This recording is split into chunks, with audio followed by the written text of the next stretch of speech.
अपने लिए 72 घंटे का खाना, पानी, दवाइयां और जरूरी सामान साथ रख लें। अब जब इस तरह की बात आए और वो भी यूरोपियन यूनियन के कमिश्नर के द्वारा, जो कि क्राइसिस मैनेजमेंट का ही काम संभालते हों, उनके इस मैसेज के बाद में कयास लगने तो बनते हैं। कयास इस बात के कि क्या यूरोपियन यूनियन किसी बड़े अंदेशे की तरफ इशारा कर रही है। 72 आवर्स का ऐसा क्या प्रोटोकॉल है जिसकी तैयारियां चल रही हैं। हेडलाइंस तो यहां तक बनती हैं कि क्या वर्ल्ड वॉर 3 होने वाला है। ऐसी बातें न्यूज के अंदर बनने लगती हैं जब खबरें लिखती हैं कि European Union urges citizens to stockpile supplies to last 3 days in case of crisis. इस तरह की न्यूज का आना लोगों के बीच में एक आशंका पैदा कर देता है कि क्या यूरोप को कुछ ऐसा पता चल गया है जो आने वाले समय के अंदर बहुत बड़ी दुर्घटना की तरफ इशारा कर रहा हो। ऐसे में फाइनेंशियल टाइम्स के द्वारा इस तरह से कवर किया जाने लगता है कि लोग अपने जरूरी सामान इकट्ठा करना शुरू कर दिए हैं और ऐसे में स्थितियां आगे किस और इशारा कर रही हैं उस पर कयास लगाए जाने शुरू हो रहे हैं। कयास में आप और हम जब भी ये टाइटल देखे होंगे तो पहला ही थॉट ये आया होगा कि भाई अल्टीमेटली यूरोपियन यूनियन का रूस के साथ कुछ झमेला होने वाला होगा। यही एक सबसे बड़ी थॉट बनती है। और जब ये थॉट बनती है तो इसके सेकंड थॉट ये बनती है कि भाई उसका तो वो अंकल सैम जो अमेरिका है वो समझौता कराने आए थे रशिया और यूक्रेन का, क्या हुआ, समझौता नहीं हुआ क्या, ये सेकंड थॉट निकल कर आती है। समझौते की खबर तो हम लोगों ने आपके साथ सेशंस में डिस्कस भी नहीं की। क्यों नहीं की? समझौता हुआ भी और नहीं भी हुआ। असल में 25 मार्च के आसपास एक समझौते का डॉक्यूमेंट आया था। उस डॉक्यूमेंट का कोई मतलब ही नहीं निकला। अमेरिका की जो बेइज्जती हुई, जो पुतिन ने ट्रंप की बेइज्जती की, वो देखने दिखाने लायक थी। तो हमने उस विषय को ज्यादा डील में लिया नहीं था। हमने कहा समझौता कुछ हुआ नहीं, छोड़ देते हैं। तो कुल मिलाकर के यूरोपियंस को अब ये डर लगने लगा है कि पुतिन को जो ट्रंप का डर दुनिया दिखा रही थी, ट्रंप खुद डर कर बैठे हैं पुतिन से। ऐसे में क्या पुतिन अब अमेरिका को किनारा करते हुए अपने हौसलों की तरफ और तेजी से आगे बढ़ेंगे? यही सवाल, बड़े सवाल मच जाते हैं और बने हुए इन सवालों को लेकर लोग ईयू की जो प्रिपेयर्डनेस है, जो क्राइसिस मैनेजमेंट के लिए है, उसकी बात करने लगते हैं। हज्जा हबीब करके कमिश्नर हैं इनकी, जिनके द्वारा यह जानकारी ईयू की वेबसाइट पर, यूरोपियन कमीशन की वेबसाइट पर भी उपलब्ध है। EU preparedness union strategy to prevent and react to emerging threats and crisis. और यहां पर बकायदा चर्चा की गई है कि क्या क्या तैयारियां की जाएं। सिविल मिलिट्री कॉर्पोरेशन किस तरह से होगा, कैसे हम लोग कैपेबिलिटीज को इंश्योर करेंगे, पब्लिक प्राइवेट कॉर्पोरेशन को कैसे इंश्योर करेंगे at the time of crisis. तो ये लोग इस बात को लेकर के कि कैसे कैसे hospitals, schools, transport and telecommunication को लेकर के काम किया जाएगा, ये चर्चाएं फिलहाल के लिए बड़ी चर्चाएं बन रही हैं।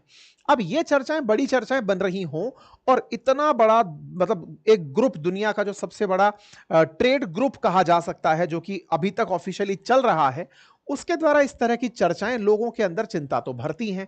अब ये चिंता भरती हैं तो चर्चा है कौन से देश हैं ऐसे। तो इस समय यूरोपियन यूनियन में 27 देश हैं। पहले 28 हुआ करते थे, ब्रिटेन के होने के बाहर होने के बाद, जिसे आप ब्रेग्जिट कहते हैं, अब ये 27 रह गए, पहले 28 थे। अब देश में ऑस्ट्रिया, बेल्जियम, बुल्गारिया, क्रोएशिया, मतलब सब बड़े देश, फ्रांस, जर्मनी जैसे देश भी इसके अंदर यूरोप के शामिल हैं। ये हजदा लहबीब का वो वीडियो है जिसकी वजह से ये स्थिति पैदा हुई है। इन्होंने अपनी तरफ से ये बात कही कि 450 मिलियन सिटीजन्स, 450 कारण हैं तैयारी रखने के। आज हमें ईयू प्रिपेयर्डनेस स्ट्रेटजी पर चर्चा करनी होगी। हमें अपने साथ में एक ऐसा किट रखना होगा जो हमारे सर्वाइवल के लिए जरूरी हो, जिसमें आपके जो भी जरूरी सामान है वो रखे जाएं। आपके चाहे ग्लासेस की बात हो या फिर खाने के सामान की या पीने के पानी की, मोबाइल बैटरी की, मोबाइल चार्जर की, साथ में जो भी दवाइयां हैं उनसे रिलेटेड जितनी भी चीजें हैं वो आपके बैग में होनी चाहिए। वो बकायदा इन्होंने अपने स्तर पर लोगों को अवेयर करते हुए एक बैग के अंदर क्या क्या होना चाहिए, इतना ही नहीं, अपने हाथ में एक नाइफ जैसी चीज भी होनी चाहिए ताकि वो इमरजेंसी सिचुएशंस में काम आ सके। इनकी इस जानकारी के बाद लोगों ने इस पर प्रतिक्रियाएं देना शुरू किया, क्योंकि ये लोगों को जानकारी देना चाह रही हैं लेकिन उसको बड़े ही लाइट अंदाज में देने का प्रयास कर रही हैं। इस तरह नहीं कि भाई तुरंत तैयार हो जाओ, युद्ध होने वाला है। इन्होंने कहा नहीं, एक 72 आवर्स के किट तैयार कर लो, पता हो कि आपके पास उसमें क्या क्या होना चाहिए। इनकी इस बात पर लोगों ने प्रतिक्रिया देना शुरू किया। लोगों ने कहा कि इंटरेस्टिंग है कि ये लोग तैयारी करने की बात कर रहे हैं, लेकिन इन्हें क्या वाकई में ये पता है कि 45 करोड़ लोग अगर 3 दिन का सामान एक साथ स्टॉक रखने लगे तो कितनी स्थितियां बिगड़ जाएंगी। अखबारों में हेडिंग छपने लगी कि भाई ऐसी स्थिति में क्या ये वाकई में तैयार हैं कि ये 3 दिन का स्टॉक सबके लिए रख लें। लोग तरह तरह के वीडियोस मीम्स डालने शुरू किए कि कोई बताए तो सही हमें क्या क्या चाहिए। कई जगह तस्वीरें आने लगी, क्या हमें गन भी इकट्ठी करके रखनी है, गुलेल इकट्ठी करके रखनी है, युद्ध की तैयारी करनी है, हमें बताओ तो सही चाहिए क्या। खैर, इन सभी चीजों के बीच में बड़ा सवाल यह आया कि यह स्टेटमेंट अल्टीमेटली देने की नौबत ही क्यों आई, और नौबत क्यों आई उसके पीछे आप आकर खड़े हो जाते हैं। आप आकर खड़े हो जाते हैं, इसके पीछे का रीजन मैं आपको बताता हूं, और वो क्या है। देखो, दुनिया ने ना अभी जब से ट्रंप आए हैं, ट्रंप का इनके साथ झगड़ना देखा था, तब यह माना जा रहा था कि ट्रंप जितना कॉन्फिडेंस के साथ में इनको धमका रहे हैं, जेलेंस्की को धमका रहे हैं, उतना ही कॉन्फिडेंस से पुतिन से भी कहेंगे कि भाई तुम युद्ध बंद कर दो। अब इस कॉन्फिडेंस को ही देखने के लिए लोग इंतजार कर रहे थे। ट्रंप ने पूरी दुनिया में इनको झड़का करके यह माहौल बना लिया था कि मैं सुप्रीम अथॉरिटी हूं, मुझसे सबको डर लगता है। इस टेबल पर बिठा बिठाकर उन्होंने बहुतों को धमकाया है, इस चेयर पर बिठा करके। ऐसे में ट्रंप की उम्मीदें थी कि वो जब पुतिन से बात करेंगे तो पुतिन डे वन में ही कहेंगे कि आपने मेरे लिए इतना संघर्ष कर लिया तो बेहतर है कि मैं आपकी बात मान ही जाता हूं। अब इनको धमकाने के तुरंत बाद ट्रंप ने एक कदम और आगे उठाया, और वो यूरोपियन यूनियंस को धमकाने का था, इन कंट्रीज को धमकाने का था। और इनको बार बार वो एक ही चीज पूछ रहे थे कि क्या तुम मेरे बिना रूस से लड़ पाओगे, क्या तुम मेरे बिना नाटो के अंदर रह पाओगे, क्योंकि नाटो के अंदर तुम अपनी जीडीपी का 5% भी खर्च नहीं कर पाते हो, तो क्या तुम्हारा सर्वाइवल मेरे बिना हो पाएगा। इस तरह के प्रश्न पूछ पूछकर इन्हें ह्यूमिलिएट किए जा रहे थे। ऐसे में ये बेचारे सारे के सारे यूरोपियन यूनियन के सो कॉल्ड कभी अब्बा लब्बा डब्बा जो हुआ करते थे, ये सब इकट्ठे हो गए और इनने कहा कि यार बड़ी बेइज्जती हो रही है। हालत ये है कि अमेरिका आज हमें साइड में छोड़कर खड़ा हो जा रहा है। ऐसे में इन लोगों ने मिलना जुलना शुरू किया। आपको जानकर आश्चर्य होगा, जब से ट्रंप और यूक्रेन के जेलेंस्की का वो संवाद हुआ है, उसके बाद से ये 4 बार मिल लिए। कौन लोग? यूरोप के सारे लोग। ये आप खबर देख रहे हैं, कल की है, 27 मार्च की खबर है। 27 मार्च की खबर है, चौथी बार यूक्रेन को लेकर मीटिंग हुई है यूरोपियन नेताओं की। पेरिस के अंदर मीटिंग हुई है और यहां पर चर्चा ये हो रही है कि हम यूक्रेन की मदद कैसे करें। अधर से उधर जो ट्रंप है वो इनको धमकाए पड़े हैं, और धमकाकर एक ही लाइन कह रहे हैं कि देखो, अगर तुम लोगों को यह लगता है कि इकोनॉमिकली तुम अमेरिका को नुकसान पहुंचाने का प्रयास करते हो, तो कनाडा वालों और यूरोप वालों ये जान लो कि मैं तुम्हारे ऊपर और ज्यादा टैरिफ लगा दूंगा। मतलब इन लोगों को उसने बिल्कुल मथ के रख दिया है। मथ के ऐसे रख दिया है कि इनको एहसास करा दिया है कि एक समय दुनिया पर तुम लोगों ने कहर बरपाया था, अब तुम्हारा समय है पीड़ित होने का। ये वही यूरोप है ना जिसने दुनिया को गुलाम बनाकर रखा था। आज इन लोगों की उसने हालत खराब कर रखी है, और हालत इस तरह से खराब कर रखी है कि बेटा देखो, तुम्हारे साथ में अगर एक पल के लिए भी यूक्रेन के पक्ष में तुम्हारे मन में सिंपैथी आती है तो डरो मत, सिंपैथी दिखाओ, लेकिन मेरे खिलाफ तुम्हारे अंदर अगर थोड़ी सी भी भावना आती है कि अमेरिका को नुकसान पहुंचाना है इकोनॉमिकली, मैं हालत खराब कर दूंगा। भाई इनको इस तरह से वो धमकाए चल रहा है। साथ ही साथ यूक्रेन से कह रहा है कि भाई देखो, तुम यूरोप के लफड़े में मत फंसो, अगर फंस गए तो फिर मैं तुम्हारे साथ नहीं रहूंगा। तो कुल मिलाकर के ट्रंप ने उधर यूक्रेन को धमका रखा है, यूरोप को धमका रखा है। चलो कोई बात नहीं, ट्रंप बड़े आदमी रहे होंगे, ट्रंप ने बहुत सारे लोगों को एक साथ जो कहना था वो कह दिया होगा। लेकिन असली बात अब यह थी कि ट्रंप इतना सब जो कर रहे थे, उसके पीछे लोगों को लग रहा था कि जब पुतिन से बात करेंगे ना, तो कम से कम युद्ध तो रुकवा ही देंगे। अब पुतिन से बात करने की चर्चा हुई कि साहब पुतिन से बात हुई क्या कोई आपकी? हाँ, इन्होंने टेलीफोन किया भाई को कि हाँ भाई सुनो, तुम तक ये न्यूज़ तो पहुंच ही गई होगी कि मैंने जेलेंस्की को धमका दिया है, यूरोप के देशों को तो बिल्कुल ही एकदम खींच के रख दिया है, एक से मैंने ग्रीनलैंड मांग लिया है, और मैंने ब्रिटेन से तो कह दिया है कि रशिया का डर दिखता नहीं है, कि मैंने उन सबका कॉन्फिडेंस हिला दिया है, नाटो से निकलने की मैंने धमकी दे दी है, जो तुम चाहते थे मैंने सब कर दिया, अब बताओ क्या चाहते हो। पुतिन की कहानी साहब अल्टीमेट हुई। ट्रंप ने फोन मिलाया। अब आप बिल्कुल ऐसे समझें कि आपने फोन मिलाया, पता है कि आपसे आज फोन पर बातचीत होनी है, आपने फोन पे दूसरी तरफ कहा कि भाई साहब लाओ पुतिन से बात करा दो, तो सर अभी वो मीटिंग में बिजी हैं। ये लिटरली हुआ है। ट्रंप ने पुतिन को कॉल किया, उधर से जवाब आया कि पुतिन मीटिंग में बिजी हैं, वो अपने देश के व्यापारियों की मीटिंग ले रहे हैं, आप कृपया 1 घंटे बाद ट्राई कीजिएगा। इंटरेस्टिंग है कि ट्रंप को पुतिन ने 1 घंटे वेट कराया। ये न्यूज बनी, और न्यूज इस तरह से बनी कि Putin humiliates Trump. Keeps US president waiting for over an hour. और इस वजह से बहुत जबरदस्त गुस्सा फूट पड़ा यूरोपियंस का और अमेरिकन का ट्रंप के ऊपर कि तुम हमारे सामने हीरो बन रहे थे, सामने वाले ने वेट करा दिया फोन पर कि रुको बात करते हैं यार, थोड़ा वेट करो। Putin kept Trump waiting for an hour for cease fire phone call. इससे आप अंदाजा लगाइए। अच्छा, और इंटरेस्टिंग बात, ये तो हाल तब था जब उसे पता था कि ट्रंप का फोन आएगा। आगे क्या हुआ वो और सुनो, वो और इंटरेस्टिंग है। पुतिन को बकायदा बीच में ये याद दिलाया गया कि सर वो उनका फोन आ रहा है। इस बीच में वो ट्रंप से बातचीत से ठीक पहले अपने उद्योगपति और व्यापारियों से बात कर रहे थे। उस समय कहा जाता है कि 4 बजे के आसपास होस्ट और पुतिन के साथ में अलेक्जेंडर शौकिन नाम का व्यक्ति अपनी घड़ी देखकर पुतिन से कहता है कि सर वो कॉल 6 बजे से पहले होनी है। इसमें क्रेमलिन के प्रवक्ता दिमित्री पेस्कोव ने ट्रंप से बातचीत के वक्त की तरफ जैसे इशारा दिया, इस पर हंसते हुए पुतिन ने कहा उसकी बात मत सुनो। ये जो अंदाज था, असल में वो कहना चाह रहा था कि ट्रंप इंतजार कर रहा है, लेकिन पुतिन ने इसी अंदाज में अपने एम्प्लॉय की बात बोलते कि मत सुनो यार उसकी बात। पता था कि ट्रंप के बारे में कह रहा है, बोले मत सुनो उसकी बात। इस तरह से पूरी दुनिया में इनको ह्यूमिलिएट किया। मतलब तुम बनकर के जा रहे थे अलेक्जेंडर, और वहां जाकर के तुमसे कोई पूछ ही नहीं रहा कि तुम हो कौन। ये अभी तक पूरी दुनिया में चारों तरफ माहौल बनाए हुए थे कि हमने यूरोप को धमका दिया, हमने जेलेंस्की को धमका दिया। अचानक पुतिन कहता है कौन हो भैया। अब इस बीच में कौन हो भैया के साथ एक और कांड हो गया, और वो क्या हुआ, इन्होंने इनके साथ फोन पर बात की और कहा कि देखो भाई, एक सीज फायर का हम समझौता करने के लिए मिलवाए थे आप लोगों को, बताओ सीज फायर करें।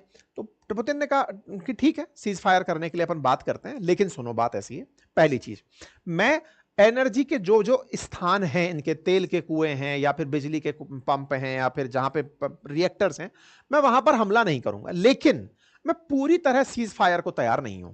मतलब पुतिन ने इतने दबाव के बावजूद भी, दुनिया के सारे हथकंडे पुतिन पे अपनाए जा चुके हैं, पूरा यूरोप और अमेरिका मिलकर के उसके खिलाफ जो कर सकता था सब कर लिया है। अब तो पुतिन को यहां से आगे अच्छे दिन आने हैं, बुरे दिन जो थे वो तो जा चुके हैं। ऐसे में पुतिन ने साफ कहा कि मैं सीज फायर के मूड में तो फिलहाल नहीं हूं। हाँ, एनर्जी रिक्वायरमेंट जो है ना, उनको मैं समझ सकता हूं, मैं देख सकता हूं उसके बारे में। फिर अमेरिका ने बात रखी कि अच्छा एक काम करो यार, वो जो आपके दक्षिण के अंदर जो ब्लैक सी है, उस ब्लैक सी से होते हुए लोगों के बीच में व्यापार तो होने दो। यूक्रेन का व्यापार आपको मालूम हो तो रशिया के दक्षिण में ब्लैक सी है। ब्लैक सी जो कि तुर्की से होते हुए, बॉस्फोरस स्ट्रेट से होते हुए, सी ऑफ मरमरा, डार्डेनल्स स्ट्रेट होते हुए मेडिटेरेनियन सी तक रास्ता देता है। तो मेडिटेरेनियन सी के थ्रू जो ब्लैक सी का ट्रेड है, क्योंकि रशिया यूक्रेन बड़ी मात्रा में अन्न पैदा करते हैं, अनाज पैदा करते हैं, और वो इसी ब्लैक सी से होकर के ट्रेड पर जाता है। इन लोगों ने क्या किया था कि रूस के ऊपर सैंक्शन लगाते हुए यह कह दिया था कि रूस के जहाज भी अगर अनाज लेने जा रहे हैं तो लोग मत खरीदना, रशिया का अनाज मत खरीदना। तो भाई इस जब लोगों से इन्होंने रशिया ये अमेरिका और यूरोप वालों ने रूसी अनाज खरीदने से मना किया, तो रूस ने कहा कि बेटा मैं बिकने तो यूक्रेन का भी नहीं दूंगा। तो ये रास्ते में उनके जहाजों को भी टारगेट बना के उड़ाना शुरू कर दिया था कि जब मेरा नहीं बिकेगा तो बिकेगा तो तुम्हारा भी नहीं, और मेरे पास तो बहुत सारी जगह हैं, मैं यहां से नहीं तो कहीं और से बेच दूंगा, लेकिन यूक्रेन के पास यही किनारा है, मैं यहीं से जाने दूंगा और नहीं जाने दूंगा। मैं आपको मैप में दिखा देता हूं, ये देखो आप। तो ये पूरा एरिया है, इस क्रीमिया पर तो पहले ही कब्जा कर चुका है, 2014 के अराउंड रशिया ने कब्जा कर लिया था। अब यूक्रेन को ये जहाज का एरिया मिलता है चलाने का, सी ऑफ अजोव भी रशिया ने आधा आधा कब्जा कर लिया। अब ये पूरा पूरा ये जो सी का एरिया है ना, इसको रशिया ने अपने कब्जे में ले लिया। इनके पास छूटा ये छोटा सा हिस्सा कि तुम यहां से सामान बेचने निकल जाओ, इस पर ये गोले बरसाए रखता है कि मेरा सामान तुम नहीं बिकने दोगे, मैं तुम्हारा माल नहीं जाने दूंगा। तो अमेरिका ने कहा कि यार सुनो, इधर से जहाज जाने दो, जहाज जाएंगे तो अनाज बिकेगा, इसमें ही कम से कम आगे आ जाओ। पुतिन ने कहा हाँ हाँ ये अच्छा आइडिया है, मैं इस पर विचार कर सकता हूं कि मैं ब्लैक सी पर सीज फायर के बारे में सहमति देता हूं। रशिया से it has conditions that must be met before Black Sea ceasefire. बोले भाई लेकिन अगर आपको यह लग रहा है कि मैं सीज फायर के लिए तैयार हूं, लेकिन इसमें कंडीशन रहेगी। और बोले वो क्या रहेगी? बोले मेरी कुछ कंडीशंस को फुलफिल करो तब जाकर मैं जाऊंगा। बोले भाई क्या कंडीशन है आपकी? तो बोले मेरे ऊपर जो आपने अमेरिका वालों ने सैंक्शंस लगाए हुए हैं ना, जो फाइनेंशियल इंस्टीट्यूशंस पर सैंक्शंस लगे हैं, जो फूड को सपोर्ट करते हैं, उनको हटाओ। मेरे को स्विफ्ट से बाहर निकाल रखा है, उसमें वापस लाओ। मेरे जितने भी सैंक्शंस लगे हुए हैं व्यापार पर, उनको हटाओ, तब जाकर के मैं यहां से जाने दूंगा। आप सोचो कि रूस यहां पर मानने की जगह अपनी शर्तें मनवाने में लगा हुआ है कि मेरे सैंक्शंस को हटाओगे तब जाकर मैं ये करूंगा। अब आप करोगे कि ये तो सर आप बढ़ा चढ़ा के बातें बोलते हो। भाई साहब, ये व्हाइट हाउस का ऑफिशियल पेपर है। व्हाइट हाउस की ये जो न्यूज आप देख रहे हैं 25 मार्च की है। इसमें बकायदा लिखा है कि यूएस और रशिया के बीच में क्या बातचीत हुई, और उस बातचीत के जो शब्द हैं मैं यहां पर पढ़ के सुना देता हूं जो यहां पर लिखे हैं। US will help restore Russia's access to the world market for agriculture and fertiliser export. मैं आपको याद दिला दूं कि रूस नेचुरल माइंस एंड मिनरल्स के मामले में बहुत रिच है, तेल के मामले में, कोयले के मामले में, हीरे, गोल्ड, इन सब के मामले में, फर्टिलाइजर्स में भी इसका भयंकर एक्सपोर्ट चलता है। अमेरिका वालों ने ब्लैक सी के माध्यम से इसका फर्टिलाइजर खरीदने से लोगों को रोक रखा था। तो भाई इसने सबसे पहले कंडीशन ये रखी कि मेरा फर्टिलाइजर का एक्सपोर्ट और एग्रीकल्चर का एक्सपोर्ट सुचारू होना चाहिए। लोअर मैरीटाइम इंश्योरेंस कॉस्ट, और जो इंश्योरेंस का कॉस्ट है ना, इस जगह से जब कोई जहाज निकलता है डर रहता है कि कोई इसको फोड़ देगा, तो इंश्योरेंस की कीमतें बढ़ गई हैं, तो इंश्योरेंस की कीमतें घटाओ। And enhance access to port and payment system for such transactions. बोले मेरे साथ में अगर ये सब कुछ करने को तैयार हो तो मैं ब्लैक सी से होकर के यूक्रेन के जहाजों को जाने का विचार दे सकता हूं, अन्यथा नहीं। ऐसे में यूनाइटेड स्टेट्स और रशिया एग्री हुए कि हम लोग प्रेसिडेंट ट्रंप और पुतिन मिलकर के बैन कर देंगे स्ट्राइक को जो एनर्जी फैसिलिटीज पर कर रहा है रशिया यूक्रेन के ऊपर। इस तरह से इन भाई साहब इन लोगों ने अपनी तरफ से बातें रख दी। कुल मिलाकर के यहां से जहाज निकलेगा या नहीं इसको सुनिश्चित रशिया करेगा, और रशिया करेगा कि हां भाई आप अगर ऐसा करते हो वो हटा दो, सैंक्शन हटा दो तो करता हूं। ये हो गई 25 तारीख की बात। सबने सोचा कि हां भाई चलो ट्रंप कुछ तो कराने में कामयाब हुए। अब ट्रंप कुछ कराने में कामयाब हुए ये छोटी न्यूज है। क्यों छोटी न्यूज है भाई? ये बात 25 तारीख को हुई, अखबार में छपी, 26 के दिन ही इस आदमी ने अपने इरादे फिर से दिखा दिए। रशिया ने ब्लैक सी के ऊपर जो पोर्ट थे यूक्रेन के उसके ऊपर जाकर के गोले बरसा दिए। मतलब यहां पर 25 को बात हुई है। मतलब आप इसको अखंड बेइज्जती कह सकते हैं ट्रंप की। पहले फोन पर वेट कराना कि हां मैं बात करता हूं, थोड़ी देर में आ रहा हूं, बात नहीं की। फिर बात के बाद में बात हुई कि साहब सीज फायर कर रहे हो क्या? बोले हां कर रहे हैं, लेकिन पूरा युद्ध तो नहीं रोकूंगा। हाँ फिर क्या रोकोगे? हाँ मैं इनके एनर्जी के जो स्थान है ना वहां पर गोले नहीं फेंकूंगा। चलो ठीक है। नंबर 2, ब्लैक सी से सामान जाने दूंगा, लेकिन हाँ तुमने अगर मेरे ऊपर सैंक्शन नहीं हटाए तो नहीं होगा। 25 को टाई अप हुआ है, 26 को ही इसने फिर गोला फोड़ दिया है। ये याद दिलाने के लिए कि ये मत भूल जाना कि आज दूसरा दिन है। कल कहा था तो कल की कल खुल जाना चाहिए था भाई। 26 के दिन भाई साहब ने फिर गोले फोड़ दिए। इससे लोगों के मन में ना, यूरोप वालों के मन में ट्रंप की इज्जत हो गई कम कि यार ये आदमी अभी तक बना हुआ चाचा घूम रहा था कि मैं तुम्हारे बीच में समझौता कराऊंगा, वो मान ही नहीं रहा है। पुतिन ने बकायदा, आज की आप सुबह की खबर देख रहे हैं, बकायदा रशिया की एक न्यूक्लियर पावर्ड सबमरीन के लॉन्च सेरेमनी में भाग लिया है कि लाओ भाई क्या चल रहा है जरा बताओ। कुल मिलाकर के अमेरिका को पुतिन का साफ मैसेज है कि नहीं मैं डरता नहीं हूं, और तुमने जितना सख्ती दिखानी थी दिखा ली, अब तो दिन अच्छे आ रहे हैं। ऐसे में तुम्हारी सख्ती असर डालेगी नहीं, जरूरत तुम्हें मेरी है मुझे तुम्हारी नहीं है, मैं तो सरवाइव इस कंडीशन में भी कर गया। ऐसे में ये ईयू का कहना है कि no sanction relief for Russia until full military withdrawal from Ukraine. EU America से कह रहा है कि सर देखो इसके ऊपर से कोई सैंक्शन मत हटा लेना, आप समझौता करने जाते हो ये गोला फेंक देता है। आप जब तक सैंक्शन मत हटाना जब तक इसकी सेना बाहर ना निकल जाए, जो यूक्रेन की मांग है लंबे समय से कि भाई जो रशिया वाले हैं वो यूक्रेन से बाहर निकले तब जाकर के मेरा युद्ध समाप्त माना जाएगा। यही बात ईयू वाले भी दोहरा रहे हैं। पुतिन इस बात के अंदर बिल्कुल इंटरेस्ट नहीं लेते। अब ईयू के अंदर एक न्यूज चलना शुरू होती है, और वो क्या है कि रशिया 2030 तक यूरोप पर अटैक कर देगा। ऐसा पोलैंड के फॉरेन मिनिस्टर ने अनाउंस भी कर दिया है, क्योंकि यूक्रेन से अगला नंबर पोलैंड का है।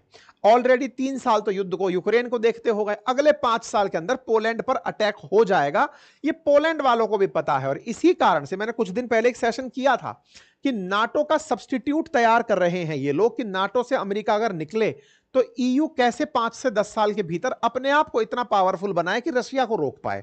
ऐसे में रशिया के डर को ये लोग महसूस कर रहे हैं, लेकिन नाटो चीफ इनको आश्वस्त कर रहे हैं कि डरो मत पोलैंड वालों, अगर कुछ हुआ तो हम रशिया पर बहुत जवाबी जबरदस्त कार्रवाई करेंगे। बोले साथ रहोगे तो करोगे ना यार, तुम्हारा तो साथ रहना ही डाउटफुल है। तो कुल मिलाकर यूरोपियंस के पास खुद को भविष्य में युद्ध से बचाए रखने के अलावा और कोई विकल्प नजर नहीं आ रहा है।